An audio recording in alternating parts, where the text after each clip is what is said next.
All right, moving on to chapter 10. So this is hypothesis testing with two samples. So the previous chapter, chapter 9, that was doing hypothesis testing with one sample. So we had one sample mean, one sample proportion. And when we had one sample mean, we had two scenarios. One where the population standard deviation was known, and another where the population standard deviation was unknown. So we're going to be seeing those same scenarios again in chapter 10. But what is going to be newly introduced, dealing with two samples, is we're going to look at them as a matched or paired samples. So think of it as kind of like a before and after type of sampling. So you might take, if you're doing a dietary study, and let's say you take a sample of 40 people, they're going to follow a diet exercise regimen. You'll collect data about those 40 people at the beginning before they start the diet and exercise regimen. And then you'll take that same 40 people and you'll measure them again after the diet and exercise regimen. So that data that you collected before and the data that you collected after, okay, then the before and after for each person, is the matched pair. Okay, so you have two samples, one before and one after, and you'll be matching the before and after for each person. So that'll be something that's new. Now, the one thing I don't like with the ordering, here of the sections 10.1, 10.2, and 10.3 is that I think 10.2 is a little bit of an easier section to start with because it's the population standard deviation is known, which is then going to lead to using a normal distribution, and you're dealing with z-scores. All right.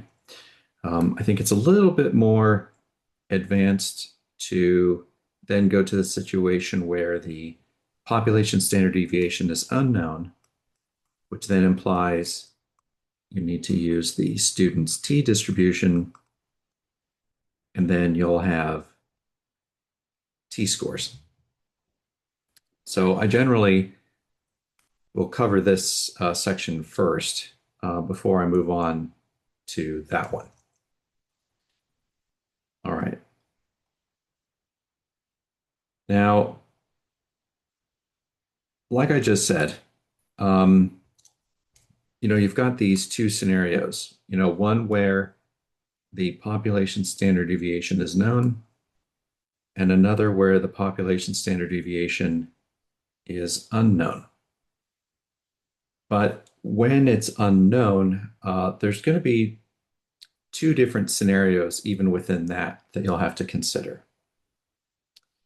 So even if the population standard deviation is unknown, but the population standard deviations between the two populations is assumed to be equal, then you're going to end up doing a pooled test. Whereas if the population standard deviations are unknown, but the population standard deviations of both populations are thought to be unequal, then you're not going to be using a pooled test.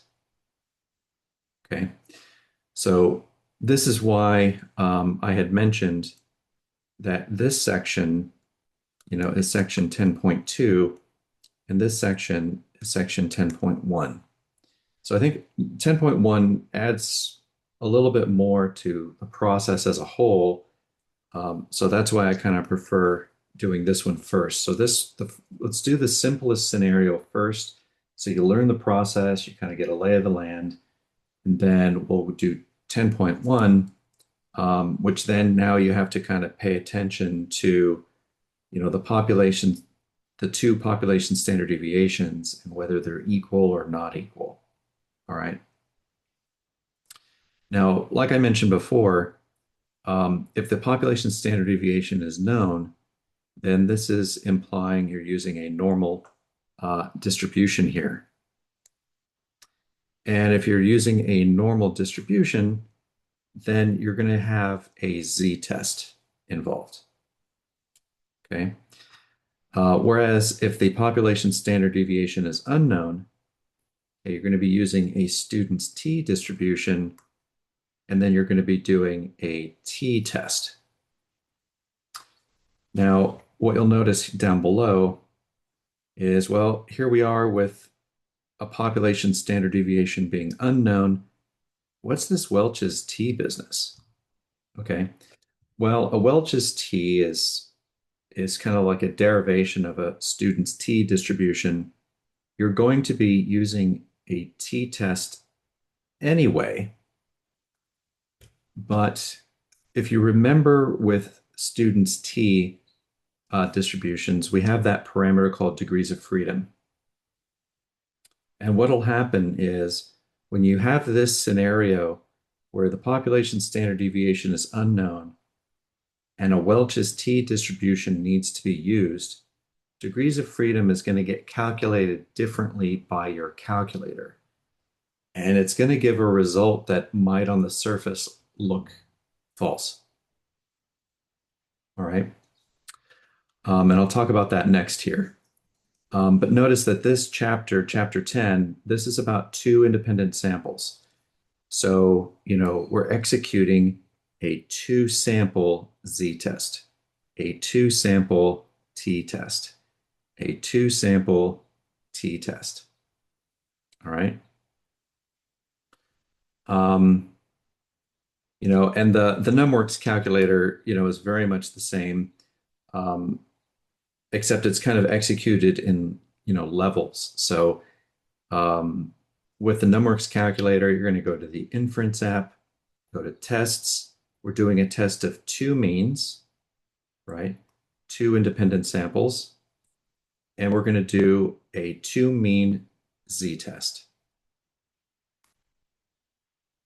All right. Now, when the standard deviation, the population standard deviation is unknown, again, inference app, tests, two means, but now you'll have to differentiate where in this case you would do a pooled t-test because we are going to be pooling, and I'll talk about that in a minute. Whereas if you're not supposed to pool, then you're going to go to the inference app, go to tests, go to two means, and then just do a t-test. Okay. So this is why I think it's better to do this section next. Let's get you kind of, introduced to this type of hypothesis test first, and then we'll go through and we'll kind of see what this means. So I mentioned, you'll end up getting a calculation for degrees of freedom, and you could get a degrees of freedom that looks wrong. All right. So let me kind of introduce to you what I mean by that. And again, I'm stating this now. You'll see it later, but since you've heard it once, you can't unhear it. So it'll be kind of in the back of your brain, and you'll see this again. So when the population standard deviations are assumed or known to be equal, and you choose to pool, then it's going to calculate these degrees of freedom with this very simple equation here.